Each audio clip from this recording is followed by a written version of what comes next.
Hello everyone, welcome to SPC centre. This is Prashant Kumar. Friends, आज के इस वीडियो में घटनासार अर्धवार्षिकी मैगजीन 2025 को आगे कंटिन्यू किया जाएगा।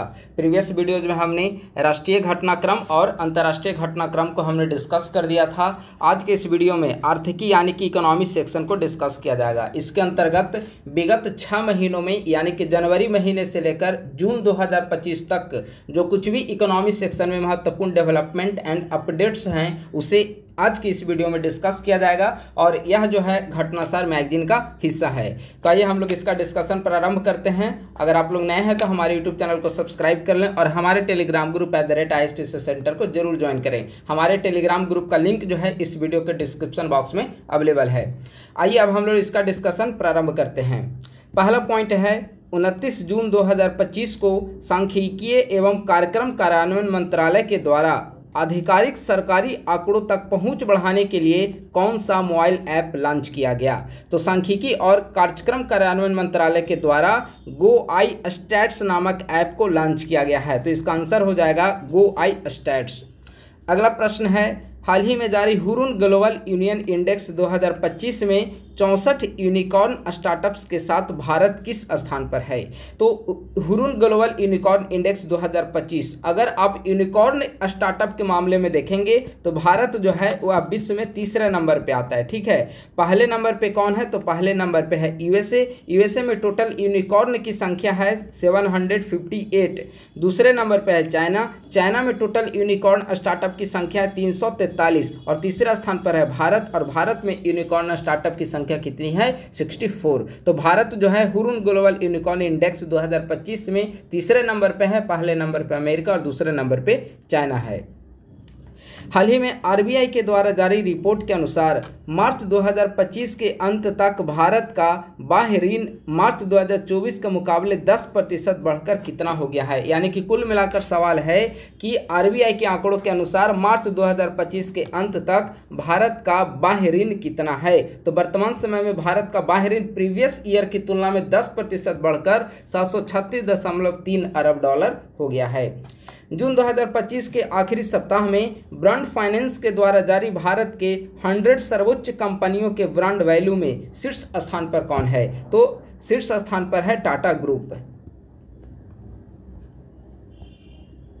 जून 2025 तक 15,539.9 मेगावाट की परिचालन क्षमता प्राप्त कर भारत की सबसे बड़ी नवीकरणीय ऊर्जा कंपनी कौन बनी है। काफ़ी महत्वपूर्ण है। भारत की सबसे बड़ी नवीकरणीय ऊर्जा company Adani green energy limited AGEL Adani green energy limited बनी है। इसकी परिचालन क्षमता कितनी है, तो 15,539.9 मेगावाट।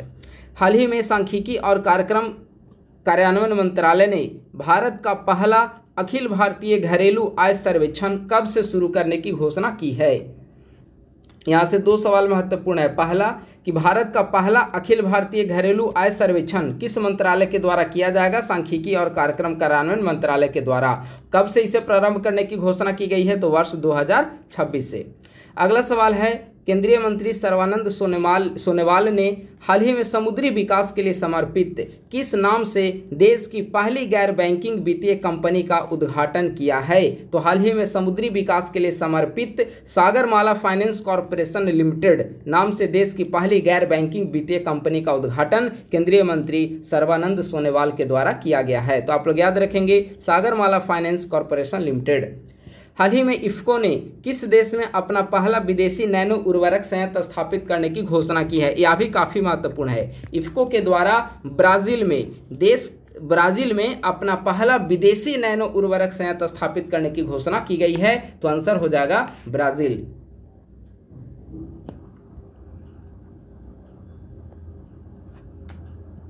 हाल ही में कौन सा देश 2024 में जापान को पीछे छोड़कर दुनिया का तीसरा सबसे बड़ा ऋणदाता देश बन गया है। तो दुनिया का तीसरा सबसे बड़ा ऋणदाता देश बन गया है जर्मनी। इसने जापान को पीछे छोड़कर तीसरा स्थान पे जापान का स्थान लिया है। 6 जून 2025 को आरबीआई के द्वारा एक बार फिर रेपो रेट में 50 आधार अंकों की कटौती के बाद वर्तमान समय में दर क्या है। यानी कि वर्तमान समय में रेपो रेट क्या है, तो रेपो रेट है 5.5%। भारत ने जून 2025 2025 में किस देश के साथ द्विपक्षीय निवेश संधि के प्रोटोकॉल पर हस्ताक्षर किया है? तो भारत के द्वारा किर्गिस्तान के साथ द्विपक्षीय निवेश संधि BIT, BIT का क्या मतलब हो गया? बायलैटरल इन्वेस्टमेंट ट्रीटी, द्विपक्षीय निवेश संधि के प्रोटोकॉल पर हस्ताक्षर किया भारत ने किस देश के साथ? किर्गिस्तान के साथ। RBI ने किस ई कॉमर्स कंपनी को गैर बैंकिंग वित्तीय कंपनी के रूप में कार्य करने की अनुमति प्रदान की है? तो RBI के द्वारा फ्लिपकार्ट को गैर बैंकिंग वित्तीय कंपनी के रूप में कार्य करने की अनुमति प्रदान की गई है। एशियाई अवसंरचना निवेश bank, Asian infrastructure investment bank का हाल ही में किसे अध्यक्ष चुना गया है? AIIB का नए अध्यक्ष किसे चुना गया? जोउ जियामी को। ये चाइना के रहने वाले हैं, ठीक है। तो एशियाई अवसंरचना निवेश बैंक के नए अध्यक्ष बने जोउ जियामी। जून 2025 में मत्स्य पालन सब्सिडी समझौते को स्वीकार करने वाला WTO का 101वां सदस्य देश कौन बना है? काफ़ी महत्वपूर्ण है। मत्स्य पालन सब्सिडी समझौते को स्वीकार करने वाला WTO का 101वां सदस्य देश कौन बना? तो WTO का 101वां सदस्य देश बना है निकारागुआ। जून 2025 में भारत में राफेल फाइटर प्लेन के धड़ का निर्माण करने के लिए किस भारतीय कंपनी ने फ्रांस के दसॉल्ट एविएशन के साथ समझौता किया है? इसका आंसर हो जाएगा टाटा एडवांस सिस्टम। भारत का वह पहला सार्वजनिक क्षेत्र का बैंक जिसने हाल ही में नियमित वेतन और NRI खातों सहित सभी प्रकार के बचत बैंक खातों में न्यूनतम शेष राशि की आवश्यकता को समाप्त कर दिया है। तो इसका आंसर हो जाएगा भारत का पहला सार्वजनिक बैंक जिसने नियमित वेतन और NRI खातों सहित सभी प्रकार के बचत बैंकों में न्यूनतम शेष राशि की आवश्यकता को समाप्त कर दिया है। तो वह बैंक कौन सा है? केनरा बैंक। जून 2025 में यूरोपीय सेंट्रल बैंक के द्वारा जारी एक रिपोर्ट के अनुसार वर्तमान में अमेरिकी डॉलर के बाद दुनिया की दूसरी सबसे बड़ी आरक्षित संपत्ति कौन सी है? तो दुनिया की दूसरी सबसे बड़ी आरक्षित संपत्ति, पहले नंबर पर अमेरिकी डॉलर और दूसरे नंबर पर आता है स्वर्ण। हाल ही में वैश्विक ऊर्जा थिंक टैंक एम्बर के द्वारा जारी ग्लोबल इलेक्ट्रिसिटी रिव्यू के अनुसार भारत 2024 में किस देश को पीछे छोड़ते हुए पवन और सौर ऊर्जा से बिजली का उत्पादन करने वाला दुनिया का तीसरा देश बन गया है? यह काफ़ी महत्वपूर्ण है, ठीक है। तो इसका आंसर हो जाएगा जर्मनी। यानी कि ग्लोबल इलेक्ट्रिसिटी रिव्यू जिसे कौन जारी करता है? तो एनर्जी थिंक टैंक एम्बर के द्वारा जारी किया जाता है। इसके अनुसार भारत वर्ष 2024 में जर्मनी को पीछा छोड़ते हुए पवन और सौर ऊर्जा से बिजली का उत्पादन करने वाला दुनिया का तीसरा देश बना है और जर्मनी को चौथे स्थान पर धकेल दिया है। जून 2025 में RBI ने किस बैंक पर नियामकीय कार्यवाही के तहत 29.6 लाख रुपए का जुर्माना लगाया है? तो आंसर हो जाएगा फिनो पेमेंट्स बैंक। जून 2025 में वर्ल्ड बैंक के द्वारा जारी एक रिपोर्ट के अनुसार 2011-12 से 22-23 के बीच भारत में गरीबी दर घटकर कितने प्रतिशत पर आ गई है? तो इसका आंसर हो जाएगा वर्ल्ड बैंक की हालिया रिपोर्ट के अनुसार गरीबी दर घटकर भारत में 5.3% पर आ गई है। अडानी समूह दुनिया का सबसे बड़ा रिन्यूएबल एनर्जी पार्क का निर्माण कहां पर कर रहा है जिसे अंतरिक्ष से भी देखा जा सकेगा? तो इसका आंसर हो जाएगा गुजरात के कच्छ में। यानी कि दुनिया का सबसे बड़ा रिन्यूएबल एनर्जी पार्क का निर्माण कहां पर किया जा रहा है? गुजरात के कच्छ में। किसके द्वारा निर्माण किया जा रहा है? तो अडानी समूह के द्वारा। जून 2025 में किसे 16वें वित्त आयोग का अंशकालिक सदस्य बनाया गया है? तो टी रविशंकर को। हाल ही में ILO के द्वारा जारी सामाजिक सुरक्षा कवरेज सूचकांक में भारत को कौन सा स्थान मिला है? तो ILO के द्वारा जारी सामाजिक सुरक्षा कवरेज सूचकांक में भारत को दूसरा स्थान मिला है, ठीक है। हरित परिवहन और टिकाऊ लॉजिस्टिक की दिशा में अग्रसर मारुति सुजुकी इंडिया लिमिटेड ने 17 जून 2025 को कहां पर देश की सबसे बड़ी in plant automobile railway siding का उद्घाटन किया है? तो इसका क्या आंसर हो जाएगा? मानेसर प्लांट, हरियाणा में। 100% भारत सरकार के स्वामित्व वाली वह इकाई जिसे देश भर में डिजिटल भुगतान और वित्तीय समावेशन में उत्कृष्ट योगदान के लिए हाल ही में वित्त मंत्रालय के वित्तीय सेवा विभाग के द्वारा डिजिटल भुगतान पुरस्कार 2025 से सम्मानित किया गया है। तो इसका आंसर हो जाएगा IPPB, India post payment bank. हाल ही में कौन सा बैंक ट्रेन में ATM लगाने वाला भारत का पहला बैंक बना है? यह काफ़ी महत्वपूर्ण है। ट्रेन में ATM लगाने वाला भारत का पहला बैंक कौन बना है? तो बैंक ऑफ महाराष्ट्र।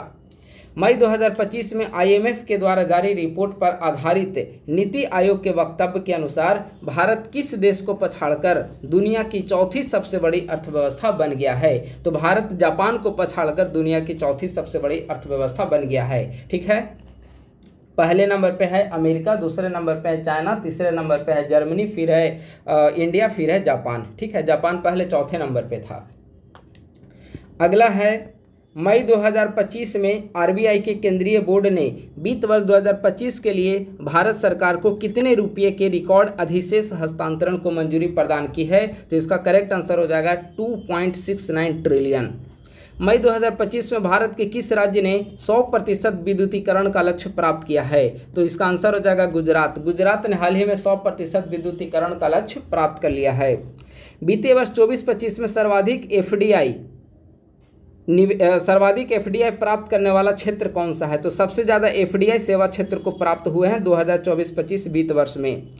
मई 2025 में भारत की पहली कृषि हैकाथॉन का आयोजन कहाँ पे किया गया? काफ़ी महत्वपूर्ण है, भारत की पहली कृषि हैकाथॉन का आयोजन कहाँ पे किया गया है? पुणे में। किस राज्य सरकार के द्वारा एक परिवार एक उद्यमी अभियान की शुरुआत की गई है? एक परिवार एक उद्यमी अभियान की शुरुआत किसके द्वारा की गई है? आंध्र प्रदेश के द्वारा। हाल ही में RBI ने वित्त वर्ष 24-25 में रुपये को बाहरी उतार चढ़ाव से बचाने के लिए कितने बिलियन डॉलर की विदेशी मुद्रा बेची है? तो इसका करेक्ट आंसर हो जाएगा 398.71 अरब डॉलर। 29 मई 2025 को कृषि मंत्री शिवराज सिंह चौहान ने कहां से विकसित कृषि संकल्प अभियान की शुरुआत की है? काफ़ी महत्वपूर्ण है, विकसित कृषि संकल्प अभियान, इसकी शुरुआत कृषि मंत्री के द्वारा पूरी उड़ीसा से की गई है। मई 2025 में टाटा एडवांस सिस्टम लिमिटेड और यूरोपीय एरोस्पेस कंपनी एयरबस ने भारत में पहली निजी हेलीकॉप्टर फाइनल असेंबली लाइन स्थापित करने का समझौता किया।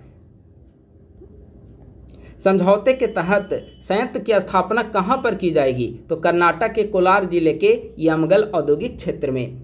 बेंगलुरु स्थित वह पेट फूड कंपनी जो मई 2025 में यूनिकॉर्न कंपनी क्लब में शामिल हो गई, तो इसका क्या नाम है? ड्रूल्स। मई 2025 में रक्षा मंत्री राजनाथ सिंह ने किन 3 प्रमुख रक्षा सार्वजनिक क्षेत्र के उपक्रमों को मिनी रत्न श्रेणी 1 का दर्जा देने की घोषणा की है? मिनी रत्न श्रेणी 1 का दर्जा 3 कंपनियों को दिया गया है। रक्षा क्षेत्र के सार्वजनिक क्षेत्र के उपक्रम है, तीनों रक्षा क्षेत्र से संबंधित हैं, जिनमें munitions India limited MIL, armed vehicles Nigam limited AVNL और इंडिया ऑप्टेल लिमिटेड IOL शामिल है। हेनले एंड पार्टनर्स और वेल्थ इंटेलिजेंस फर्म के द्वारा जारी रिपोर्ट के अनुसार भारत का सबसे धनी शहर कौन है? तो हेनले रिपोर्ट के अनुसार भारत का सबसे धनी शहर है मुंबई। ब्रिक्स देशों के द्वारा स्थापित न्यू डेवलपमेंट बैंक NDB का कौन सा देश 9वां सदस्य देश 19 मई 2025 को बना है? तो NDB न्यू डेवलपमेंट बैंक का 9वां सदस्य देश बना है अल्जीरिया। वर्ष 2025 में विश्व में सर्वाधिक तेल और प्राकृतिक गैस भंडार वाला देश कौन सा रहा है? तो विश्व में सबसे ज़्यादा तेल और प्राकृतिक गैस का जो भंडार है वह वेनेजुएला में है। ठीक है, हाल ही में पृथ्वी विज्ञान और हिमालय अध्ययन केंद्र ने अरुणाचल प्रदेश के किस जिले में पूर्वोत्तर भारत के पहले भूतापीय उत्पादन कुएं की खुदाई की है? पूर्वोत्तर भारत के पहले भूतापीय उत्पादन कुएं की खुदाई अरुणाचल प्रदेश के किस जिले में की गई? तो कामेंग जिले के दिरांग में। अप्रैल 2025 में तेलंगाना और केरल के किन उत्पादों को GI टैग प्रदान किया गया है? ठीक है, काफ़ी महत्वपूर्ण है, GI टैग से संबंधित सवाल है। तो रोमैटो चिल्ली जो कि चपाता मिर्च है, वारंगल तेलंगाना तथा कनइप्पा आदिवासी हस्तशिल्प केरल, इसे GI टैग दिया गया है। मार्च 2025 में किसे नीति आयोग का पूर्णकालिक सदस्य नियुक्त किया गया है? तो नीति आयोग के पूर्णकालिक सदस्य बने हैं राजीव गौबा। RBI को लंदन स्थित सेंट्रल बैंकिंग की ओर से उसकी किस पहल के लिए डिजिटल ट्रांसफॉर्मेशन अवार्ड 2025 से सम्मानित किया गया है? तो प्रवाह और सारथी पहल के लिए डिजिटल ट्रांसफॉर्मेशन अवार्ड 2025 से सम्मानित किया गया। वित्त वर्ष 24-25 में 250 मीट्रिक टन माल ढुलाई करने वाला भारत का पहला रेलवे जोन कौन बना है? 250 मीट्रिक टन माल ढुलाई करने वाला भारत का पहला रेलवे जोन, और एक ही वित्तीय वर्ष 2024-25 में इसने माल ढुलाई किया है, वह है ईस्ट कोस्ट रेलवे। मार्च 2025 में एपीडा ने किस राज्य से सिंगापुर को एंथीरियम फूलों का पहला ऐतिहासिक निर्यात किया है? तो आंसर हो जाएगा मिजोरम। हाल ही में S&P ग्लोबल सस्टेनेबिलिटी रैंकिंग 2025 में शामिल होने वाला एकमात्र भारतीय बैंक कौन बना है? तो ग्लोबल सस्टेनेबिलिटी रैंकिंग 2025 में शामिल होने वाला एकमात्र भारतीय बैंक बना है यस बैंक। पूर्वोत्तर भारत से एरीसिल्क के लिए हाल ही में किस संगठन ने ओकोटेक्स प्रमाणन प्राप्त किया है? North east handicraft and handloom. यह प्रमाणन अंतर्राष्ट्रीय खरीदारों को आश्वस्त करता है कि एरीसिल्क अंतर्राष्ट्रीय सुरक्षा और गुणवत्ता मानकों को पूरा करता है। अगला सवाल है, मार्च 2025 में नाइट बैंक के द्वारा जारी वेल्थ रिपोर्ट में भारत को दुनिया के सबसे बड़े वैश्विक केंद्र में कौन सा स्थान मिला है? तो वेल्थ रिपोर्ट में भारत को दुनिया का चौथा सबसे बड़े वैश्विक केंद्र के रूप में जगह दी गई है। मार्च 2025 में रेलवे से संबद्ध किन दो कंपनियों को नवरत्न कंपनी का दर्जा दिया गया है? काफ़ी महत्वपूर्ण है। नवरत्न कंपनी का दर्जा दो कंपनियों को दिया गया है, दोनों रेलवे से संबंधित है। उनमें IRCTC है और IRFC है। ठीक है, वित्त निगम, इंडियन रेलवे वित्त निगम। 6 फरवरी 2025 को फूड टेक दिग्गज कंपनी जोमेटो ने अपना कॉरपोरेट नाम परिवर्तित करके क्या रखने की घोषणा की है? तो जोमेटो ने अपना कॉरपोरेट नाम बदलकर इटर्नल लिमिटेड करने की घोषणा की है। 2025 में बिटकॉइन को मुद्रा के रूप में कानूनी रूप से स्वीकार करने वाला पहला देश कौन बना है? तो मुद्रा को कानूनी रूप से स्वीकार करने वाला पहला, बिटकॉइन को मुद्रा के रूप में कानूनी रूप से स्वीकार करने वाला पहला देश वर्ष 2025 में कौन बना है? El Salvador. किस डिजिटल भुगतान प्लेटफॉर्म ने अंतर्राष्ट्रीय महिला दिवस 8 मार्च के अवसर पर महिलाओं के लिए वित्तीय सुरक्षा बढ़ाने के उद्देश्य से इंश्योरिंग हीरोज नामक अभियान को लॉन्च किया है? तो इंश्योरिंग हीरोज नामक अभियान को लॉन्च किया गया फोन पे के द्वारा अंतर्राष्ट्रीय महिला दिवस के अवसर पर लॉन्च किया गया, जो कि 8 मार्च को प्रतिवर्ष मनाया जाता है। इसका मुख्य उद्देश्य महिलाओं को वित्तीय सुरक्षा प्रोवाइड कराना था। हाल ही में जारी इंडस वैली रिपोर्ट 2025 के अनुसार वर्ष 2025 में IPO के द्वारा फंड एकत्र करने के मामले में दुनिया का शीर्ष देश कौन रहा है? तो IPO के द्वारा फंड एकत्र करने के मामले में दुनिया का शीर्ष देश रहा है भारत। हाल ही में राष्ट्रीय पशुधन मिशन के तहत गौ समृद्धि मवेशी बीमा योजना कहां पर प्रारंभ की गई है? तो गौ समृद्धि मवेशी बीमा योजना की शुरुआत कहां पर की गई है? केरला में, राष्ट्रीय पशुधन मिशन के तहत। हाल ही में भारत सरकार ने किस वर्ष को GDP आकलन का आधार वर्ष बनाने की घोषणा की है? तो GDP आकलन का आधार वर्ष बनाने की घोषणा की है 2022-23 को। जनवरी 2025 में जारी ब्रांड फाइनेंस 2025 रैंकिंग में IT सेवाओं के ब्रांड मूल्य में कौन सी भारतीय IT कंपनी $20 मिलियन का ब्रांड मूल्यांकन प्राप्त कर वैश्विक स्तर पर दूसरे स्थान पर रहा है? तो इसका आंसर हो जाएगा TCS, टाटा कंसल्टेंसी सर्विसेज। जनवरी 2025 में 10,000 रुपये की वित्तीय सहायता वाली दीनदयाल उपाध्याय भूमिहीन कृषि मजदूर कल्याण योजना किस राज्य सरकार के द्वारा शुरू की गई है? तो दीनदयाल उपाध्याय भूमिहीन कृषि मजदूर कल्याण योजना की शुरुआत छत्तीसगढ़ के द्वारा की गई है। हाल ही में अंतर्राष्ट्रीय वित्त निगम के द्वारा भारत के पहले ब्लू लोन के लिए किस बैंक के साथ साझेदारी की गई है? तो एक्सिस बैंक के साथ। भारतीय कृषि अनुसंधान परिषद ICAR के अंतर्गत केंद्रीय रोपण फसल अनुसंधान संस्थान ने शहरी निवासियों के लिए हाल ही में किस नाम से जैविक खाद की लॉन्च की है? तो इसका आंसर हो जाएगा Kalpabhoomi. Birla institute of management technology ने कैंपस के भीतर सुरक्षित, पारदर्शी और प्रभावी लेनदेन प्रणाली स्थापित करने के लिए किस नाम से ब्लॉकचेन संचालित डिजिटल मुद्रा को हाल ही में पेश किया है? तो इसका आंसर हो जाएगा बीम कॉइन, BIMCOIN। केंद्रीय बजट 25-26 में वित्त मंत्री ने स्वदेशी लघु मॉड्यूल रिएक्टर SMR विकसित करने के लिए कितने करोड़ रुपए के परमाणु ऊर्जा मिशन की घोषणा की है? तो इसका आंसर हो जाएगा 20,000 करोड़। वित्त वर्ष 25-26 के लिए प्रस्तुत केंद्रीय बजट में भारतीय रेलवे के लिए कितनी धनराशि आवंटित की गई है? तो इंडियन रेलवे के लिए 2.52 लाख करोड़ रुपए आवंटित किए गए हैं। भारत में बीमा क्षेत्र के लिए FDI की सीमा 74% से बढ़ाकर कितना करने की घोषणा की गई है बजट में? तो बजट में बीमा क्षेत्र में जो FDI की सीमा 74% है, तो 74% से बढ़ाकर 100% करने की घोषणा की गई है।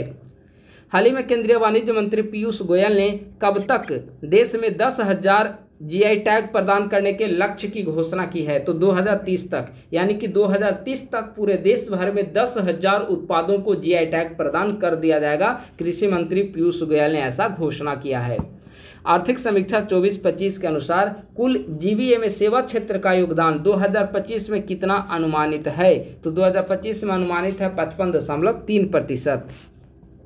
केंद्रीय बजट 25-26 में किस राज्य में मखाना बोर्ड की स्थापना की घोषणा की गई है? बिहार में। हाल ही में आईएलओ के द्वारा जारी की गई रिपोर्ट के अनुसार अंतर्राष्ट्रीय प्रवासी श्रमिकों के लिए वैश्विक स्तर पर सर्वाधिक रोजगार देने वाला क्षेत्र कौन सा है? तो प्रवासी श्रमिकों के लिए वैश्विक स्तर पर सर्वाधिक रोजगार देने वाला क्षेत्र है सेवा क्षेत्र। हाल ही में आरबीआई का 26वां गवर्नर किसे नियुक्त किया गया है? संजय मल्होत्रा को। नीति आयोग के द्वारा जारी पहली वित्तीय स्वास्थ्य सूचकांक 2025 रिपोर्ट में किस राज्य को उत्कृष्ट प्रदर्शन करने वाला राज्य घोषित किया गया है? तो उड़ीसा। इसमें टोटल 18 राज्यों को शामिल किया गया है और पहली बार वित्तीय स्वास्थ्य सूचकांक जारी की गई है, ठीक है, physical health index NITI Aayog के द्वारा। 18 राज्य में पहले नंबर पे है उड़ीसा, ठीक है। और अगर आप बिहार का देखें तो बिहार जो है वह 13वें नंबर पे आता है बिहार, ठीक है, इसे आप लोग याद रखेंगे। अगला है केंद्रीय वाणिज्य मंत्रालय के द्वारा जारी रिपोर्ट के अनुसार वित्त वर्ष 23-24 में भारत का सर्वाधिक निर्यात किस देश के साथ हुआ है? तो सर्वाधिक निर्यात हमने अमेरिका को किया है, कुल निर्यात का 17.90%। केंद्रीय बजट 25-26 में जल जीवन मिशन की अवधि को कब तक बढ़ाने की घोषणा की गई है? तो जल जीवन मिशन की अवधि को वर्ष 2028 तक बढ़ाने की घोषणा की गई है। भारत ने 2030 तक गैर जीवाश्म स्रोतों से कितना विद्युत उत्पादन क्षमता प्राप्त करने का लक्ष्य निर्धारित किया है? तो आंसर हो जाएगा कुल विद्युत उत्पादन का 50%। और यह बेसिकली पंचामृत जो प्रधानमंत्री का जो पंचामृत कॉन्सेप्ट दिया गया है COP26 ब्रिटेन के ग्लासगो में हुआ था, ठीक है। तो COP26 में दिए गए पंचामृत कॉन्सेप्ट जो कि भारत के प्रधानमंत्री नरेंद्र मोदी के द्वारा दिया गया था, उसमें कहा गया था कि वर्ष 2030 ईस्वी तक गैर जीवाश्म स्रोतों से कुल विद्युत उत्पादन का 50% हम प्राप्त करेंगे। आर्थिक समीक्षा 24-25 के अनुसार वित्त वर्ष 25-26 में भारत का विकास दर कितना प्रतिशत अनुमानित है? तो इकोनॉमिक सर्वे के अनुसार 6.3 से 6.8% अनुमानित है। आर्थिक समीक्षा 24-25 के अनुसार वित्त वर्ष 23-24 में भारत में कुल खाद्यान्न उत्पादन कितना अनुमानित है? 332.3 मिलियन टन। केंद्रीय बजट 25-26 में किस दाल के उत्पादन में आत्मनिर्भरता के लिए 6 वर्षीय एक मिशन की घोषणा की गई है? तो 3 प्रकार के दाल इसमें शामिल हैं, अरहर, उड़द और मसूर। सेबी ने निवेशकों के निष्क्रिय या दावा न किए गए म्यूचुअल फंड फोलियो का पता लगाने के लिए फरवरी 2025 में किस नए डिजिटल प्लेटफॉर्म को लॉन्च किया है? तो इसका आंसर क्या हो जाएगा? Mitra, mutual fund investment tracing and retrieval assistant. फरवरी 2025 में प्रधानमंत्री नरेंद्र मोदी की अमेरिकी यात्रा के दौरान दोनों देशों के बीच हुई सहमति के अनुसार 2030 तक द्विपक्षीय व्यापार को कितना बढ़ाने का लक्ष्य रखा गया है? तो इसका आंसर हो जाएगा $500 बिलियन। फरवरी 2025 में जारी फ्यूचर ब्रांड इंडेक्स 2025 में दिग्गज कंपनी एप्पल को पीछे छोड़कर किस भारतीय कंपनी ने इंडेक्स में सैमसंग के बाद दूसरा स्थान प्राप्त किया है? तो दूसरे नंबर पे है रिलायंस इंडस्ट्रीज, यहाँ एप्पल को इसने रिप्लेस किया है। किसानों से न्यूनतम समर्थन मूल्य पर 24 फसलों को खरीदने वाला देश का पहला राज्य कौन बना? हरियाणा। काफ़ी महत्वपूर्ण है, यानी कि यहाँ पर हरियाणा में अब किसानों को 24 फसलों पर एमएसपी दी जाती है, ठीक है। और ऐसा 24 फसलों पर एमएसपी देने वाला देश का पहला राज्य बना है हरियाणा। 24 जनवरी 2025 को वर्ल्ड इकोनॉमिक फोरम के द्वारा जारी report future of jobs report 2025 के अनुसार 2030 तक कितनी नौकरियों के सृजित होने का अनुमान है? तो 2030 तक 170 मिलियन नौकरियों के सृजन का अनुमान WEF वर्ल्ड इकोनॉमिक फोरम के द्वारा जारी रिपोर्ट में लगाया गया है। आरबीआई के द्वारा 24 से 28 फरवरी 2025 के बीच मनाए गए फाइनेंशियल लिटरेसी वीक 2025 की थीम क्या थी? तो इसका थीम था वित्तीय साक्षरता, महिला समृद्धि। जनवरी 2025 में वर्ल्ड इकोनॉमिक फोरम WEF की औद्योगिक क्लस्टर परिवर्तन पहल में भारत के किन 5 औद्योगिक क्लस्टर को शामिल किया गया है? तो आप लोग ध्यान से सुनेंगे, भारत के 5 औद्योगिक क्लस्टर को WEF की औद्योगिक क्लस्टर परिवर्तन पहल में शामिल किया गया है, जिनमें पहले नंबर पर है गोपालपुर औद्योगिक पार्क, काकीनाडा आंध्र प्रदेश, पहला गोपालपुर औद्योगिक पार्क, दूसरा काकीनाडा आंध्र प्रदेश, तीसरा green hydrogen valley Kerala, Mundra cluster Gujarat, और पांचवा है मुंबई ग्रीन हाइड्रोजन क्लस्टर। ठीक है, तो 5 क्लस्टर कौन कौन है? गोपालपुर औद्योगिक पार्क, काकीनाडा क्लस्टर आंध्र प्रदेश में स्थित है, ग्रीन हाइड्रोजन वैली केरल में स्थित है, मुंद्रा क्लस्टर गुजरात में स्थित है, एवं Mumbai green hydrogen cluster Maharashtra में स्थित है। और आज का अंतिम इकोनॉमी सेक्शन का सवाल है, हाल ही में किस देश ने गोल्डन कार्ड वीज़ा शुरू करने की घोषणा की है? तो गोल्डन कार्ड वीज़ा शुरू करने की घोषणा की गई है अमेरिका के द्वारा। ठीक है, तो इस प्रकार से हमने इकोनॉमी सेक्शन के अंतर्गत जो भी विगत 6 महीने का इकोनॉमी सेक्शन में जो भी अपडेट्स और डेवलपमेंट थे उसे आज के इस वीडियो में हमने डिस्कस किया है। जनवरी से लेकर जून तक का जो भी इकोनॉमी सेक्शन था उसे पूरी तरीके से कंप्लीट कर दिया गया है। तो अभी तक हमने 3 मेजर सेक्शन को डिस्कस कर दिया है, राष्ट्रीय, अंतर्राष्ट्रीय इंटरनेशनल और इकोनॉमी सेक्शन। ठीक है, यानी कि घटनासार मैगजीन का ये 3 महत्वपूर्ण सेक्शन जो कि बीपीएससी प्रीलिम्स के लिए महत्वपूर्ण है वे आज कंप्लीट हो चुके हैं। तो बस आज के वीडियो में इतना ही। अगर आप लोग नए हैं तो हमारे यूट्यूब चैनल को सब्सक्राइब कर लें और हमारे टेलीग्राम ग्रुप @ISPC सेंटर का आप लोग जरूर ज्वाइन करें। इसका जो PDF है वह हमारे करंट अफेयर पेड बैच में प्रोवाइड करा दिया जाएगा। थैंक यू सो मच, बहुत बहुत धन्यवाद।